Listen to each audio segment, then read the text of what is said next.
Bienvenidos de nuevo a un nuevo capítulo del canal Blanco y en Botella.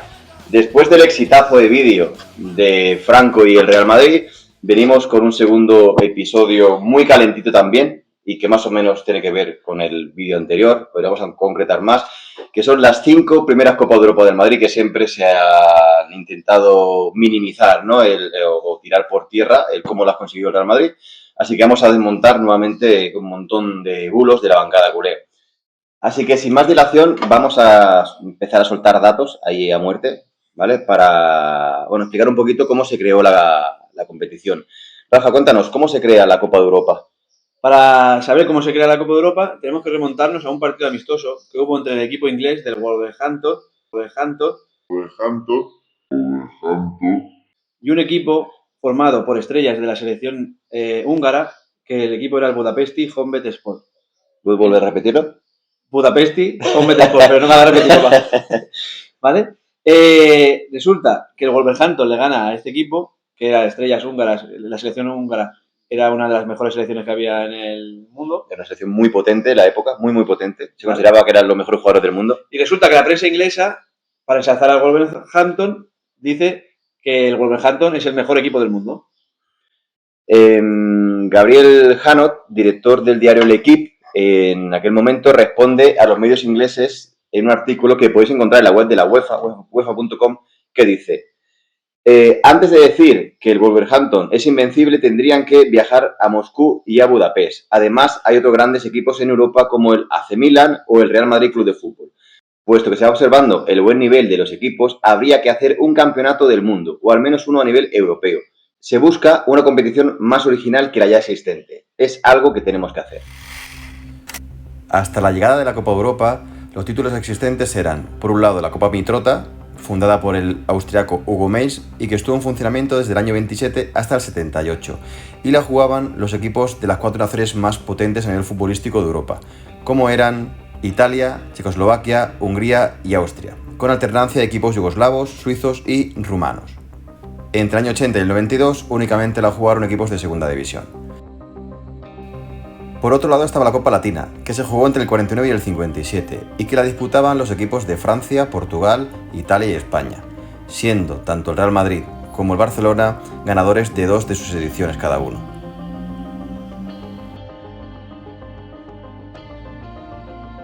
La FIFA en los años 50 promovió la Copa de Ferias, que apoyaron equipos ingleses y el FC Barcelona, pero es mejor no perder ni un segundo de tiempo en esta broma de torneo. Sigamos con la Copa de Europa. El objetivo era vender más periódicos. Ferran explicó la intención del equipo. Ferran es, digamos, el segundo de Gabriel Hanot en el equipo. Y dijo, Ferran, nuestro único objetivo era que se jugara al fútbol más días, para poder vender así más periódicos, a mitad de semana.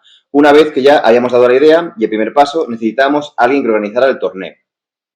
Por lo tanto, esta nueva Copa de Europa fue impulsada por el equipo, con el director, el Gabriel Hanot, más Jacques Ferran.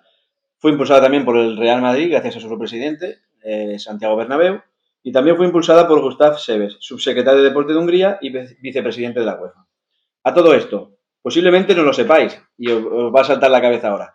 El Barça estuvo invitado a las negociaciones, a las reuniones. A las reuniones para saber cómo se iba a organizar esta Copa de Europa. Y para que fuese participante, y eso que no era campeón de Liga, como sí que lo era el Real Madrid, contra lo que se ha vendido. El Madrid jugó esa primera Copa de Europa como campeón, el Barça no lo era y aún así estaba invitado a asistir a las reuniones y a participar en la nueva Copa de Europa, y al igual que los equipos ingleses, el Chelsea que era el campeón, el Wolverhampton, ¿vale? Y más equipos de Reino Unido. Pero estos equipos ya habían dado el ok a la FIFA para jugar la Copa de Ferias, que sería un torneo para hacer un vídeo aparte, porque fue una broma de torneo. El nombre que viene a pelo, Copa de Ferias. Sí, es que fue una feria de torneo, se jugaba en ferias de exposiciones, ¿vale? Que se hacían en ciudades por Europa, y bueno, el Barça tiene ahí varias en sus vitrinas de las que alardean mientras tiran por tierra la Copa de Europa. Podemos decir que con este gravísimo error del Barça es donde empiezan los lloros históricos del Barça, ¿no? Sí, correcto. Con la Copa Europa y cómo la ganamos, con el prestigio de todo lo conseguido por el Madrid, cuando fue otra mala decisión de la directiva culé. El torneo nace con el nombre Copa de Clubes de Campeones, y aunque inicialmente la UEFA no contaba la Copa Europa con el apoyo de la UEFA y contra lo que se ha vendido. La UEFA, en cuanto empezó a estudiar la idea y vio que tenía futuro la competición, dio el ok y se puso como organizadora de la primera Copa de Europa. La gente dice que no, pero sí, la UEFA ya era organizadora de la primera Copa de Europa. Únicamente no dirigió la primera ronda de emparejamientos. Y todo esto lo podéis comprobar en la misma página web de la UEFA.com.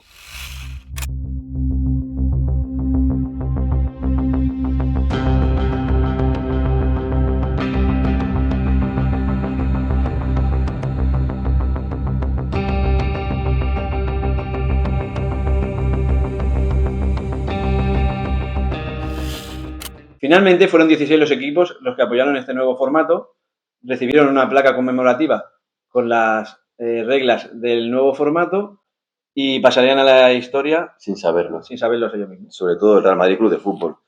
Y a partir de aquí comenzamos con los bulos que se han encargado de vender por parte de la maquinaria culé, ¿vale? Su prensa, ¿vale? Para tener contenta a su secta.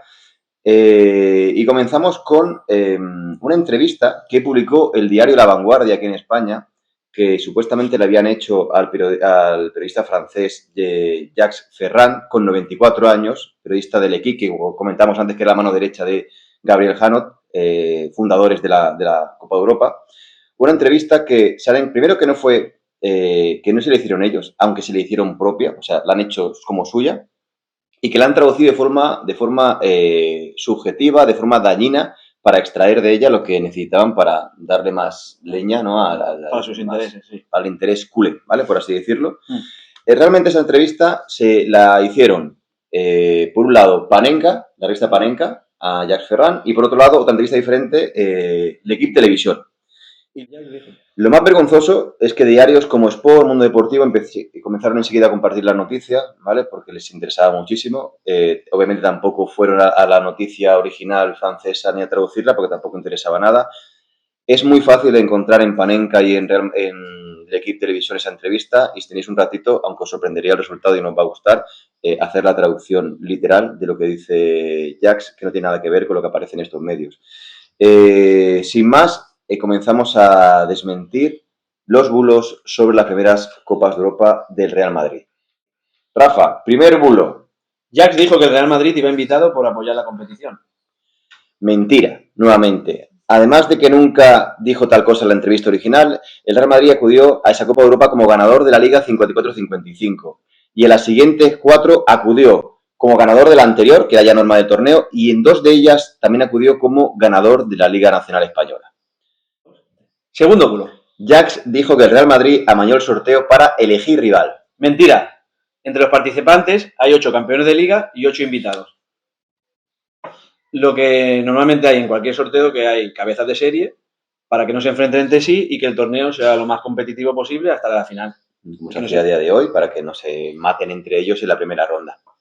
Total, que todos los cabezas de serie tuvieron equipos asequibles en la primera ronda. No solo el Real Madrid. Además de que el Real Madrid avanzó, como ahora ponemos aquí la imagen, por el lado más duro del cuadro. Cuando entra la UEFA ya a sortear la segunda ronda, al Madrid le toca avanzar por el lado más complicado.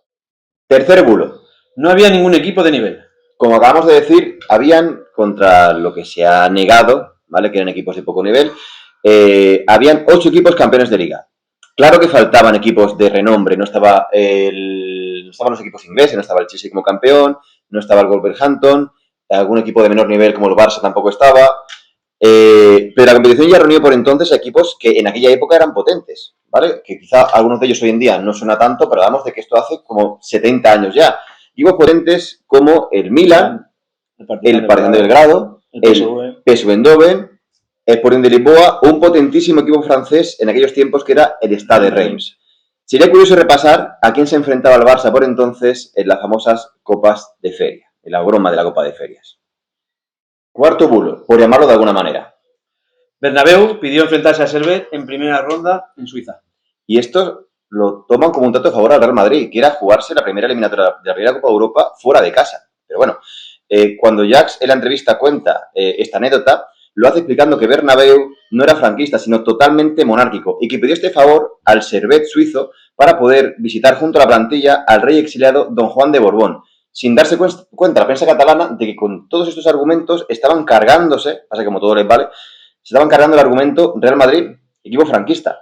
Obviamente, en la prensa catalana, cuando comparten esta parte de la noticia, eliminan la parte de que Bernabéu era monárquico y no franquista. Y solo hablan de que visita al rey. ¿Quién va a asociar que Bernabéu, visitando al rey, no era franquista? Quinto bulo. El Real Madrid ganaba las Copas de Europa gracias a Franco. Recordamos que en aquella época España estaba aislada de toda Europa. Porque, por ejemplo, como vimos en el anterior vídeo, Francia era el aladí de la democracia y la libertad. El máximo exponente del antifascismo. Sexto, séptimo y así hasta el infinito de bulos. En el anterior vídeo comentamos algunos datos de un periodista afín a la bancada culé, de nombre Xavier García Luque.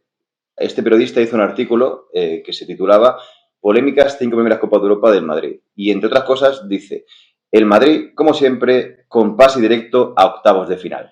Verdad a medias. Se le olvidó decir que ningún cabeza de serie jugaba antes, sino que pasaban todos directamente a los octavos, igual que pasa ahora, que los equipos cabeza de serie no juegan la previa de la Champions. En el artículo omitía todos los equipos y decía que el Madrid era el que pasaba a octavos. El único que pasaba a octavos era el Madrid. La Champions la Copa Europa estaba creciendo, ya no eran 16 equipos, eran más equipos, y estos más equipos jugaban una previa antes, como pasa hoy en día, y los equipos más potentes, pues los cabezas de serie no jugaban, pero no solo el Madrid. ¿Y algún bulo más de Xavier García Luque en ese artículo? Sí, lo de que Puskás fue español en un suspiro, que lo dijo en su artículo. En él decía, para la cuarta Copa, el Madrid contó con otro refuerzo de peso, Puskás. En este caso, su documentación fue un mero trámite. El mismo día que entraba en España como húngaro por una puerta, salía con pasaporte español por otra, como quien dice. Es vergonzoso y es muy fácil de constatar que Puskás ficha por el Madrid en el año 58 y no consigue la nacionalidad hasta el año 61, que es cuando ya con esta nacionalidad puede jugar con la selección española. Lo curioso y vergonzoso, repito, es hablar de esto cuando el gobierno franquista había nacionalizado a Kubala en menos de un año para poder jugar rápidamente con la selección española, aparte de otros pufos, ¿no? Como ser robado al Real Madrid, como poder jugar ilegalmente con el Barcelona sin ser un jugador legal para la FIFA durante años con sanciones de risa. Podríamos seguir así con fotos y vídeos relacionados con el artículo que hizo Xavier, hablando de los arbitrajes, etcétera. Pero como hoy en día, habiendo VAR y todo esto, todos los jaleos que hay con los árbitros, no nos pondríamos de acuerdo, imaginaros hace 50 y pico años. No vale la pena seguir por ahí. Simplemente decir que por cada imagen que nos podríais enviar de polémicas de la época, os podemos enviar 1 o 2 imágenes con polémicas en contra del Real Madrid. Es más, tenemos unos datos aquí que dicen que en los 10 primeros años de competición europea se pitan 9 penaltis a favor del Real Madrid y 10 en contra. Además de que en ese plazo hay 4 expulsiones a favor del Real Madrid y 4 en contra.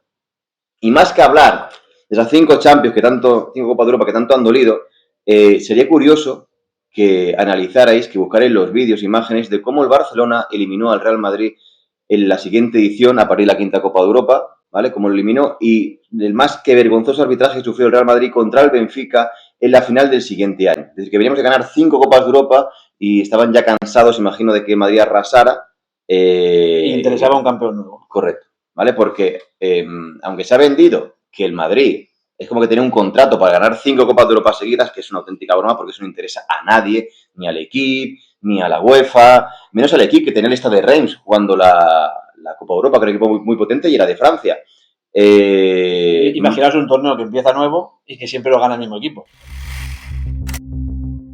En la temporada 60-61 se enfrentaron el Real Madrid y el Barcelona en la Copa Europa en octavos de final, con un primer encuentro en Chamartín que terminó con resultado de 2-2.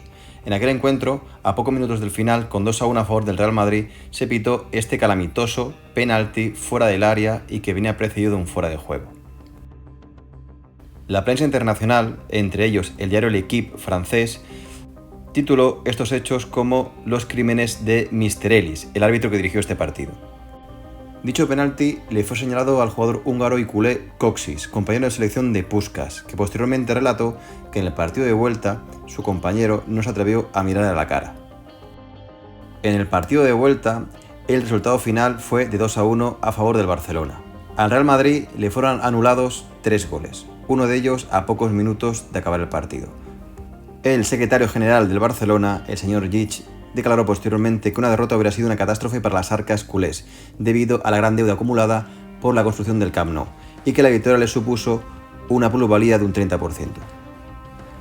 Y como bien dice este artículo, la verdad solo tiene un rostro, pero la mentira puede tener 2, e históricamente incluso alguno más, bastantes más.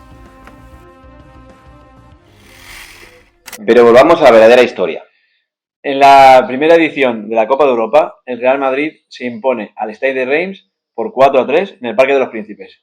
La hegemonía del club blanco seguiría en las demás ediciones. La segunda edición la ganó el Real Madrid jugando contra la Fiorentina a la final, y en esa edición había equipos como, por ejemplo, equipos del nivel como el Oporto, el Borussia Dortmund, Dinamo de Bucarest, el Atlético de Bilbao, Anderlecht, Glasgow Rangers, Estrella Roja, Fiorentina y Manchester United.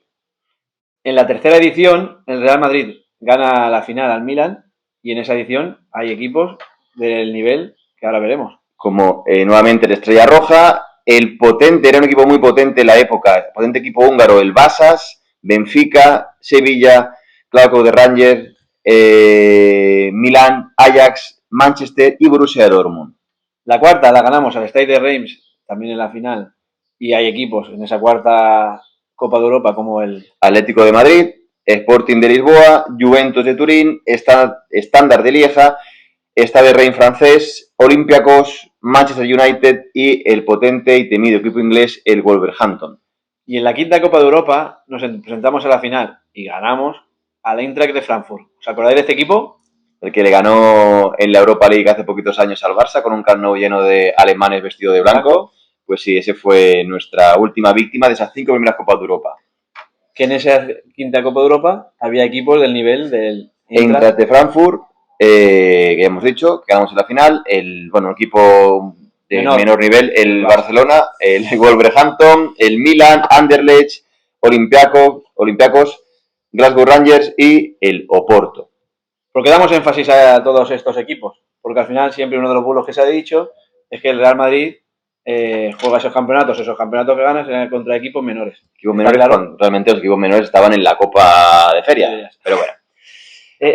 A partir de entonces, tras todos estos 5 campeonatos seguidos, al Real Madrid se le conoce como el Madrid de Di Stéfano, y con el apelativo de los vikingos, ¿vale? Tras la crónica de la quinta final escrita en el diario inglés The Times, apelativo que desde entonces acompaña al club. En esa crónica en The Times del año 60, en Londres, dice: el Real Madrid se pasea por Europa como antaño se paseaban los vikingos, arrasándolo todo a su paso.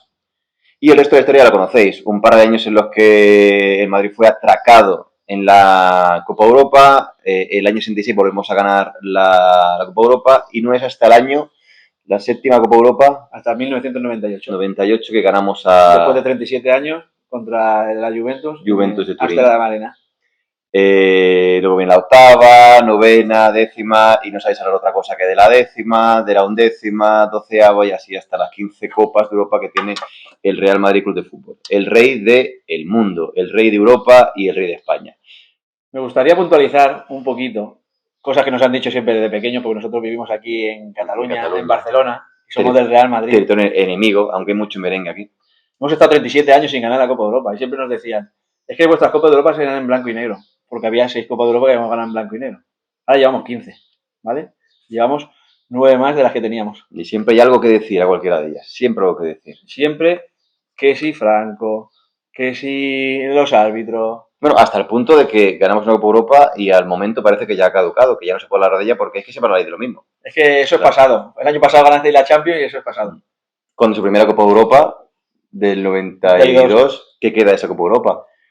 Y tanto que se quejan de nosotros, que ganamos contra equipos menores y todo eso, nosotros no seríamos como ellos. Pero que sepáis que ellos la ganaron la primera Copa de Europa contra la Sampdoria. Una falta que no era, contra la Sampdoria, el campo ya no existe, el árbitro ya murió, etcétera, ¿vale? Es decir, que tiene color, pero color raro, añejo. Que esperamos que os haya gustado el vídeo. Este ha sido un poquito más cortito porque es una historia muy fácil de montar y mucho más cortita que la anterior.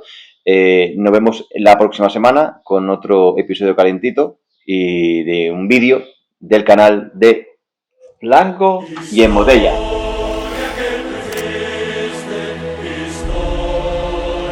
Gracias, don Santiago, por hacernos grandes. Porque no te arrimaste al sol que más calentaba. Porque no tuviste ningún tipo de ayuda. Y gracias por llevarnos a la cima. Esa cima que nos hace vivir un poquito más cerca de ti. Hemos desmontado todos los mitos sobre las primeras Copas de Europa. Entre ellos, que la ganábamos gracias a Santiago Bernabéu por ser uno de los fundadores de la competición. Sin embargo, sí que hay un club que mientras gritaba todas estas mentiras, se encargaba de colocar a cada uno de sus secuaces cerca de los altos cargos del fútbol nacional e internacional. Hasta pronto, merengues, y a la Madrid.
Pues la Copa de Europa se crea durante... Joder, me cago en la puta, la música es malo, tío. A ver, habría que hacer un campamento del...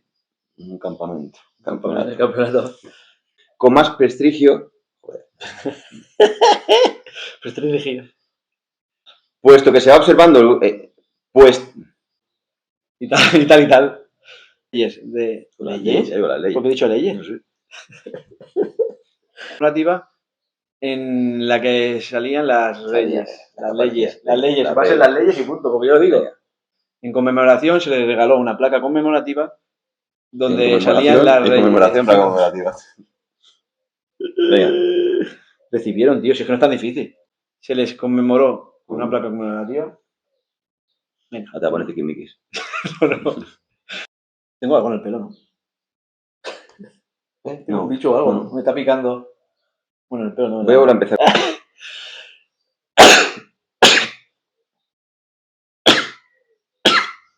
Cuarto burlo.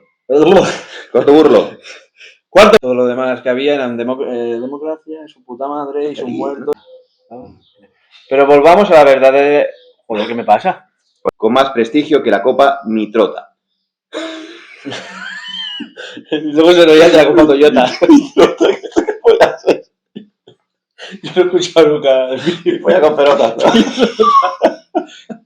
La Copa Mitrota suena a Copa la bichota y Mitrota. Eran dos tipos de copa que he jugado. Ay, Dios. Ahí Negreira seguro que no metía mano en la Copa Mitrota. Se busca una competición más original que la que... Más original es imposible. Mitrota buenísimo. Eso sí, te lo inventas. No, existía, tío. Copa Latina y Copa Mitrota. tío. Con pelota. Con la Mitrota, mi polla pelota. Ay, Dios, por favor, que no haya ninguna frase con rima.